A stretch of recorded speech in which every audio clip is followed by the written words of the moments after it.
മനുഷ്യരാശിയുടെ ചരിത്രത്തിൽ ഏറ്റവും ഗുണനിലവാരമുള്ള ജീവിതം ജീവിക്കുന്ന സമൂഹം ഇപ്പോൾ ഇവിടെ ജീവിക്കുന്ന സമൂഹമാണെന്നാണ് പറയുക. ഭാവിയിലുള്ള ആളുകൾ പോലും ഇത്രത്തോളം ക്വാളിറ്റിയോടുകൂടി ജീവിക്കാൻ സാധ്യതയില്ല എന്നാണ് ഒരു നിരീക്ഷണം. അതിന് പ്രധാനപ്പെട്ട കാരണം ക്ലൈമറ്റ് ചേഞ്ച് പോലുള്ള കാര്യങ്ങളൊക്കെ ഇനി കൂടുതൽ കൂടുതൽ വരും എന്നുള്ളതുകൊണ്ട്.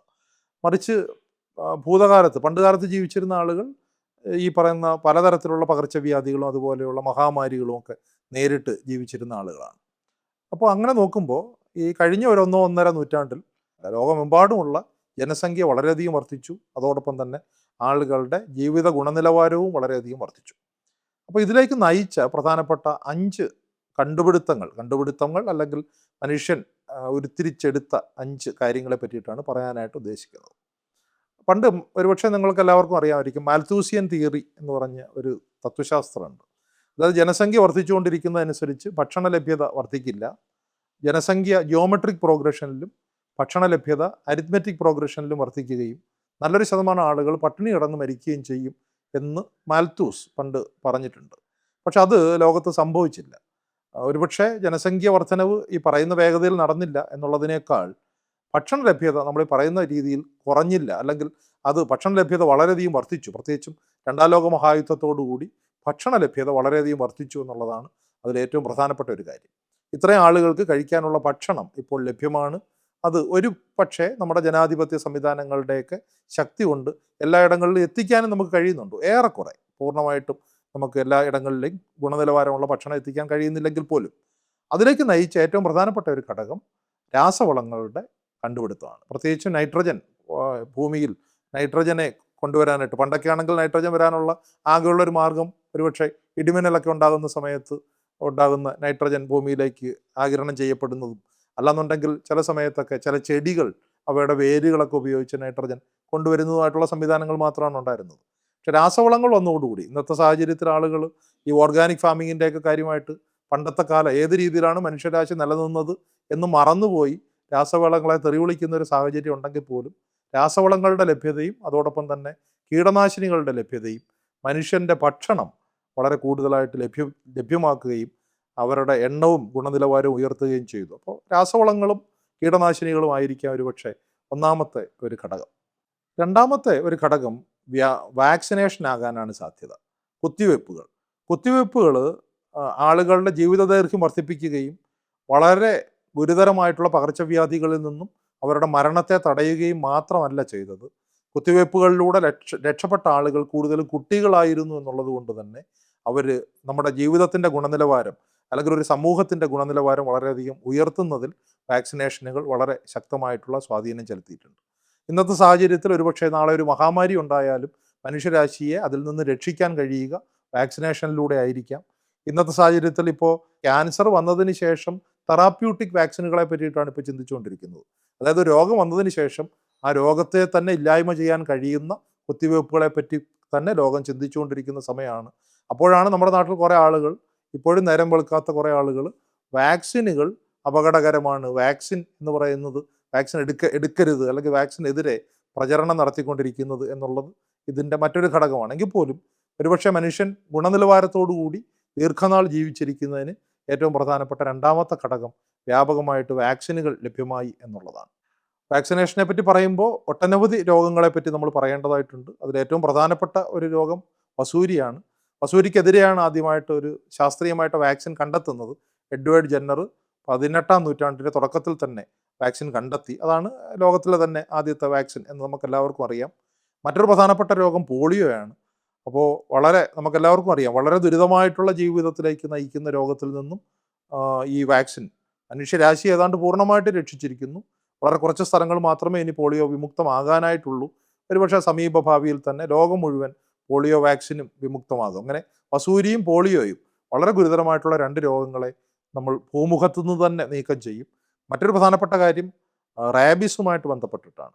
ഒരുപക്ഷെ അല്ലെങ്കിൽ മരണത്തിനൊരു ഗുണനിലവാരം ഉണ്ടെങ്കിൽ ലോകത്തിലെ ഏറ്റവും മോശമായിട്ടുള്ള മരണം പേവിഷബാധ വന്നിട്ട് മരിക്കുന്നതാണ് എന്ന് പറയാറുണ്ട്. അത്തരത്തിലുള്ളൊരു മരണത്തിൽ നിന്നും ദശലക്ഷക്കണക്കിന് ആളുകളെ ഇപ്പോഴും രക്ഷിച്ചുകൊണ്ടിരിക്കുന്ന വാക്സിനാണ് പേവിഷബാധയ്ക്കെതിരെയുള്ള വാക്സിൻ. ആ വാക്സിൻ കണ്ടെത്തിയത് മനുഷ്യരാശി കണ്ടിട്ടുള്ള ഏറ്റവും മനുഷ്യസ്നേഹിയായിട്ടുള്ള ആൾക്കാരിൽ ഒരാളാണ് ലൂയി പാസ്റ്റർ. അപ്പോൾ ഇത് നമ്മൾ വാക്സിൻ പറ്റി ചർച്ച ചെയ്യുമ്പോൾ വാക്സിൻ തടയുന്ന രോഗങ്ങളുടെ പ്രത്യേകത എന്തായിരുന്നു എന്നുള്ളത് കൂടി ഒന്ന് ചിന്തിക്കുന്നത് നന്നായിരിക്കും. മൂന്നാമത്തെ ഘടകം ആൻറ്റിബയോട്ടിക്കുകളുടെ കണ്ടുപിടുത്തവും അത് ഉപയോഗിച്ചു എന്നുള്ളതുമാണ്. നമ്മൾ ഗ്രേറ്റ് ഡിവൈഡ് എന്ന് പറയും. അതായത് 1920-കൾക്ക് ശേഷമാണ് മനുഷ്യ സമൂഹം ഇത്തരത്തിൽ പെരുകാൻ തുടങ്ങിയത്. അതുവരെ എത്രത്തോളം മനുഷ്യർ ജനിക്കുന്നു അത്രത്തോളം ആളുകൾ മരിച്ചുകൊണ്ടിരുന്നു. മരണനിരക്കും ജനനനിരക്കും ഏതാണ്ട് തുല്യമായിരുന്നു എന്നുള്ളതുകൊണ്ട് തന്നെ മനുഷ്യരാശി പെരുകുന്ന ഒരു സാഹചര്യം ഉണ്ടായില്ല. എന്തുകൊണ്ട് മനുഷ്യരാശി പെരുകി എന്നുള്ളതിന് പ്രധാനപ്പെട്ട കാരണം അത് അണുബാധകൾ വളരെയധികം കുറയുകയും കുട്ടിക്കാലത്ത് തന്നെ അണുബാധകളേറ്റ് ആളുകൾ മരിക്കുന്നത് തടയുകയും ചെയ്യപ്പെട്ടു എന്നുള്ളതാണ്. വാക്സിനേഷൻ്റെ കാര്യം നമ്മൾ നേരത്തെ പറഞ്ഞു. പക്ഷേ ഇത്തരത്തിൽ അണുബാധകൾ തടയുന്നതിൽ ഏറ്റവും ഫലപ്രദമായിട്ട് വഹിച്ച ഒരു കാര്യം ആൻറ്റിബയോട്ടിക്കുകളുടെ കണ്ടുപിടുത്തമാണ്. ആദ്യമായിട്ട് കണ്ടെത്തിയ ആൻറ്റിബയോട്ടിക് നമുക്കെല്ലാവർക്കും അറിയാവുന്ന പോലെ പെനിസിലിനാണ്. അത് അലക്സാണ്ടർ ഫ്ലെമിംഗ് എന്ന് പറയുന്ന ഡച്ച് മൈക്രോബയോളജിസ്റ്റാണ് പെനിസിലിൻ കണ്ടെത്തുന്നത്. പെനിസിലിന് ശേഷം ഒട്ടനവധി ആൻറ്റിബയോട്ടിക്കുകളെ ശാസ്ത്രം കണ്ടെത്തുകയും ഒട്ടനവധി രോഗങ്ങളെ ഭൂമുഖത്ത് നിന്നും വളരെയധികം കുറയ്ക്കുകയോ അപ്രത്യക്ഷമാക്കുകയോ ചെയ്തു. ഇപ്പോൾ ക്ഷയരോഗത്തിനെതിരെ തന്നെ ആൻറ്റിബയോട്ടിക്കുകൾ ശക്തമായിട്ട് നിലനിൽക്കുന്നു എന്നുള്ളത് കൊണ്ടാണ് നമ്മുടെ നാട്ടിൽ ആ രോഗം പടർന്നു പിടിക്കാത്തത്. പക്ഷേ ഇന്നത്തെ സാഹചര്യത്തിൽ ഈ മൈക്രോബുകൾ അല്ലെങ്കിൽ അണുജീവികൾ ആൻറ്റിബയോട്ടിക്കുകളോട് അതിജീവനം ശേഷി പ്രകടമാക്കുന്ന ചില സാഹചര്യങ്ങളുണ്ട്. ഭാവിയിൽ ഒരുപക്ഷെ നമ്മൾ ആൻറ്റിബയോട്ടിക്കുകൾ കൃത്യമായിട്ട് ഉപയോഗിച്ചില്ലെങ്കിൽ, അനാവശ്യമായിട്ട് ആൻറ്റിബയോട്ടിക്കുകൾ നമ്മൾ ഉപയോഗിച്ചാൽ ഒരുപക്ഷെ ആൻറ്റിബയോട്ടിക്കുകൾ ഫലപ്രദമാകാത്ത ഒരു സാഹചര്യത്തിലേക്കും പണ്ട് കാലത്ത് എന്നതുപോലെ അണുബാധകൾ കാരണം മനുഷ്യർ വീണ്ടും മരണമടയുന്ന സാഹചര്യത്തിലേക്കും കാര്യങ്ങൾ നീങ്ങാം. അതുകൊണ്ട് തന്നെ ആൻറ്റിബയോട്ടിക്കുകൾ നമ്മൾ വളരെ ശുഷ്കാന്തിയോടുകൂടിയാണ് ഉപയോഗിക്കാൻ. പക്ഷേ എങ്കിൽ പോലും മനുഷ്യൻ്റെ ആയുർദൈർഘ്യവും ഗുണനിലവാരവും ഉയർത്തിയതിൽ ആൻറ്റിബയോട്ടിക്കുകളുടെ പ്രാധാന്യം നമ്മൾക്ക് ചുരുക്കി കാണാനായിട്ട് കഴിയില്ല. നാലാമത്തെ പ്രധാനപ്പെട്ട ഘടകം വെള്ളത്തിൻ്റെ ഗുണനിലവാരവുമായിട്ട് ബന്ധപ്പെട്ടിട്ടാണ്. പ്രത്യേകിച്ചും വെള്ളത്തിലൂടെ വരുന്ന അണുക്കൾ നമ്മളെ രോഗികളാക്കുന്നത് തടയുകയും അതോടൊപ്പം തന്നെ അഥവാ രോഗം ബാധിച്ചാൽ തന്നെ അത് മരണത്തിലേക്ക് നയിക്കുന്നത് തടയുകയും ചെയ്തിട്ടുള്ള രണ്ട് കണ്ടുപിടുത്തങ്ങൾ ഞാൻ ചേർത്ത്, രണ്ടും വെള്ളത്തിൻ്റെ ഗുണനിലവാരവുമായിട്ട് ബന്ധപ്പെട്ടതോ അല്ലെങ്കിൽ ജലജന്യ രോഗങ്ങളുമായിട്ട് ബന്ധപ്പെട്ടതോ ആണ് എന്നുള്ളത് കൊണ്ട് ചേർത്ത് പറയുന്നു എന്ന് മാത്രമേ ഉള്ളൂ. ഒരു 10-30 വർഷത്തിന് മുമ്പ് നമ്മൾ അന്നത്തെ കണക്കുകൾ പരിശോധിച്ച് കഴിഞ്ഞാൽ ലോകത്തിൽ ഏറ്റവും കൂടുതൽ കുഞ്ഞുങ്ങളെ കൊന്നുകൊണ്ടിരുന്ന രോഗം വയറിളക്ക രോഗങ്ങളായിരുന്നു. പക്ഷേ ഇന്ന് ലോകത്തിൽ ഏറ്റവും കൂടുതൽ കുഞ്ഞുങ്ങളെ കൊല്ലുന്ന രോഗം ന്യൂമോണിയാണ്. ന്യൂമോണിയ ബാധിച്ച് മരിക്കുന്ന കുഞ്ഞുങ്ങളിൽ 1/3 എണ്ണം പോലും സത്യത്തിൽ വയറിളക്ക രോഗങ്ങൾ ബാധിച്ച് ഇപ്പോൾ കുഞ്ഞുങ്ങൾ മരിക്കുന്നില്ല. എന്തുകൊണ്ട് വയറിളക്ക രോഗങ്ങൾ വളരെയധികം കുറഞ്ഞു എന്ന് ചോദിച്ചു കഴിഞ്ഞാൽ, ഒന്ന് വെള്ളത്തിൻ്റെ ഗുണനിലവാരം കൂടി. നമ്മൾ നല്ല വെള്ളം ഏതാണ്, ചീത്ത വെള്ളം ഏതാണ്, എന്ത് വെള്ളം കുടിച്ചാലാണ് നമുക്ക് അപകടം ഉണ്ടാവുക എന്നുള്ള കാര്യം മനുഷ്യർക്ക് മനസ്സിലായി എന്നുള്ളൊരു കാര്യമുണ്ട്. പക്ഷെ അതിനേക്കാൾ ലഭിക്കുന്ന വെള്ളത്തിൻ്റെ അതിൽ അണുക്കൾ ഉണ്ടാകാതിരിക്കാനായിട്ട്, അഥവാ അതിനകത്ത് അണുക്കൾ കലർന്നാൽ പോലും ആ അണുക്കളെ ഇല്ലാതെയാക്കാൻ കഴിയുന്ന ഒരു സംവിധാനം നമ്മൾ രൂപപ്പെടുത്തി എന്നുള്ളതാണ്. അത് ക്ലോറിനേഷനാണ്. വെള്ളം ശുദ്ധീകരിക്കാൻ ഇന്ന് പല മാർഗ്ഗങ്ങളുണ്ട്. നമ്മളൊരു കുപ്പിവെള്ളം മേടിച്ചു കഴിഞ്ഞാൽ ആ കുപ്പിവെള്ളത്തിൽ അൾട്രാ വയലറ്റ് റേസ് ഉപയോഗിച്ച് ആ കുപ്പിവെള്ളത്തിനെ ശുദ്ധീകരിച്ചിട്ടുണ്ടാകും. അതിനകത്ത് ഓസോൺ ഉപയോഗിച്ചിട്ട് വെള്ളത്തിനെ ശുദ്ധീകരിച്ചിട്ടുണ്ടാകും. അത് വെള്ളത്തിൻ്റെ ഗുണനിലവാരം ഒരു കണക്കിന്, അതായത് നമ്മൾ രുചി ഒക്കെ വർദ്ധിപ്പിക്കാൻ അത് ഉതകും. പക്ഷേ ക്ലോറിനോളം മെച്ചമുള്ള യാതൊരു വെള്ളം ശുദ്ധീകരിക്കുന്ന മാർഗങ്ങളും മനുഷ്യൻ ഇതുവരെ കണ്ടെത്തിയിട്ടില്ല. അതിന് പ്രധാനപ്പെട്ട ഒരു കാരണം, ഏതൊരു അണുജീവിയെയും കൊല്ലാനായിട്ട് ക്ലോറിന് കഴിയും. അണുജീവികൾക്കനുസരിച്ച് അതിൻ്റെ ഡോസിൽ ചെറിയ ചെറിയ വ്യത്യാസങ്ങൾ വരുത്തണം എന്ന് മാത്രമേ ഉള്ളൂ. എന്ന് മാത്രമല്ല, ക്ലോറിനടങ്ങിയ വെള്ളം അപ്പോഴും മാത്രമല്ല, ക്ലോറിനടങ്ങിയ വെള്ളത്തിൽ പിന്നീട് കലരാൻ സാധ്യതയുള്ള അണുജീവികളെ കൂടി അത് കൊന്നുകളയും. അതിനെ നമ്മൾ റെസിഡ്യുവൽ ഇഫക്റ്റ് എന്ന് പറയും. അപ്പോൾ ക്ലോറിൻ അടങ്ങിയ വെള്ളം വ്യാപകമായിട്ട് മനുഷ്യർക്ക് കൊടുക്കാനായിട്ട് കഴിഞ്ഞു എന്നുള്ളത് ജലജന്യ രോഗങ്ങളുടെ കുറവ് ഉണ്ടാക്കുന്നതിന് നമ്മളെ വളരെയധികം സഹായിച്ചിട്ടുണ്ട്. അതോടൊപ്പം തന്നെ മറ്റൊരു മെഡിക്കൽ സയൻസിലുണ്ടായിട്ടുള്ള കണ്ടുപിടുത്തങ്ങളിൽ, മെഡിക്കൽ സയൻസിൽ ഇപ്പോൾ ലോകത്തിലെ ഏറ്റവും കൂടുതൽ ആളുകളെ രക്ഷിച്ചിട്ടുള്ള മരുന്ന് ഏത് എന്ന് ചോദിച്ചു കഴിഞ്ഞാൽ കറിയുപ്പാണെന്ന് പറയും. കാരണം ഉപ്പ് കലർത്തിയ വെള്ളം കൊടുക്കുന്നതിലൂടെ കുഞ്ഞുങ്ങളെ വയറിളക്ക രോഗങ്ങളിൽ നിന്ന് രക്ഷിക്കാം എന്നുള്ള കണ്ടുപിടുത്തം കൂടി ഇതുമായിട്ട് ബന്ധപ്പെട്ടതാണ് എന്നുള്ളത് കൊണ്ട് ഇതിൻ്റെ കൂടെ ചേർത്ത് പറയാനായിട്ട് കഴിയും. മനുഷ്യരാശിയെ ഗുണനിലവാരത്തോടുകൂടി നിലനിർത്തുന്ന ഏറ്റവും പ്രധാനപ്പെട്ട അഞ്ചാമത്തെ ഘടകം ആധുനിക സാനിറ്റേഷൻ മാർഗങ്ങളാണ്, ശുചീകരണ മാർഗങ്ങൾ.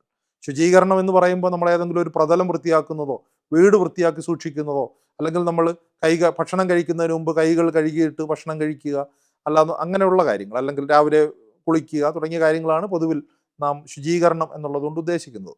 തീർച്ചയായിട്ടും ഒരു വ്യക്തി എന്നുള്ള നിലയിൽ നമ്മളെ ഒട്ടേറെ രോഗങ്ങളിൽ നിന്നും സംരക്ഷിക്കാൻ അത് സഹായിക്കുന്നുമുണ്ട്.